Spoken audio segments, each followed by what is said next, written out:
La finale du 4x100 avec un très bon départ de Kemba Nelson pour la Jamaïque qui a refait son retard déjà par rapport à la Grande-Bretagne. Les États-Unis aussi bien. Le témoin haut un petit peu compliqué du côté de la Jamaïque, mais quand même les Jamaïcaines qui sont devant. Et alors on va arriver avec Shelly-Ann Fraser-Pryce qui est partie avec sa nouvelle couleur de cheveux. Va-t-elle faire la différence par rapport à Dina Asher-Smith, les Jamaïcaines, mais attention, oh là là, Dina Asher-Smith c'est sûr.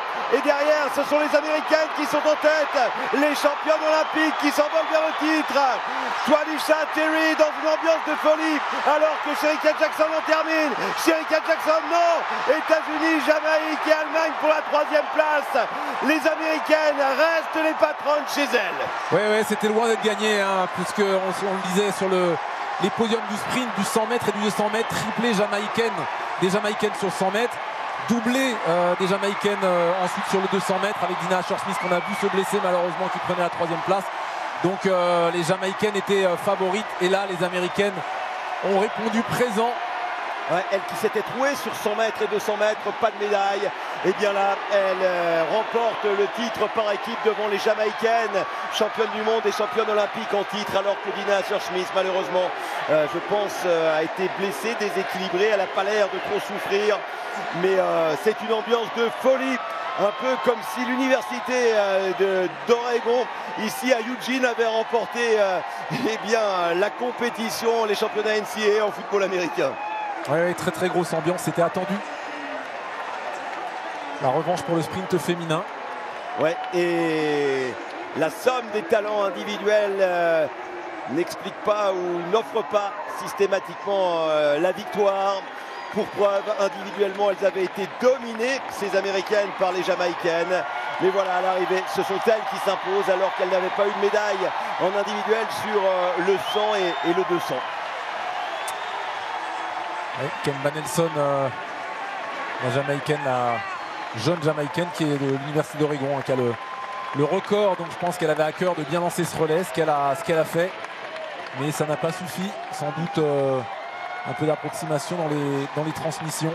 Et Abby Steiner qui sauve son championnat aussi, hein, elle qui était très attendue, l'américaine, qui s'est fait largement dominer sur 200 mètres. Et l'Allemagne qui débloque son compteur, hein, parce qu'ils étaient comme la France sans médaille. Et bien si ça pouvait inspirer nos garçons, ce serait bien. Bravo en tout cas à l'Allemagne, titrée il y a 21 ans et qui là prend une très belle médaille de bronze. Bon, bah maintenant, reste aux garçons américains de faire du copier-coller de ce qu'ont fait les jeunes femmes. Oui, ce serait plus attendu d'ailleurs. Bien sûr. La surprise, ce serait qu'il soit battu. Regardez Dina Asher-Smith. Ouais, qui a dû avoir une crampe, c'est pas possible parce que. Mais à cette vitesse, j'imagine pas qu'une crampe ne puisse pas évoluer en claquage.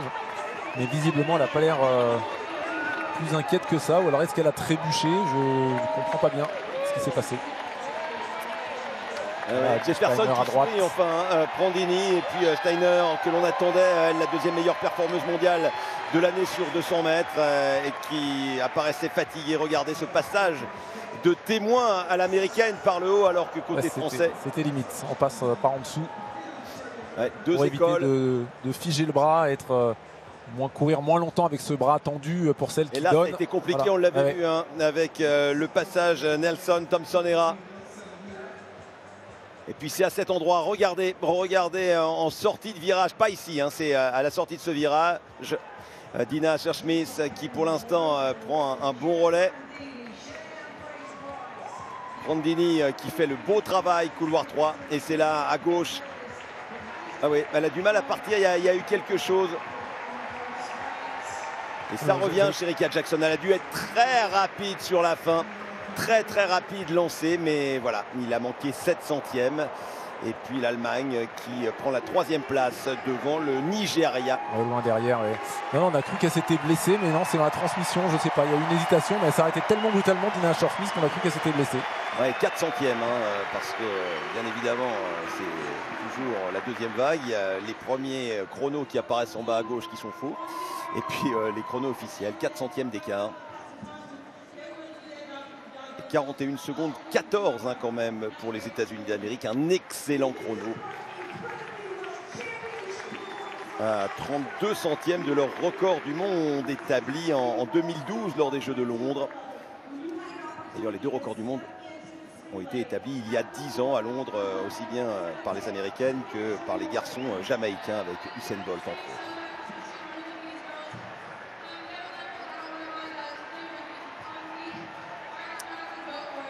Et l'Espagne, nouveau record national, 5e, et record d'Afrique malheureusement qui n'a pas suffi pour le Nigeria, Benoît, alors que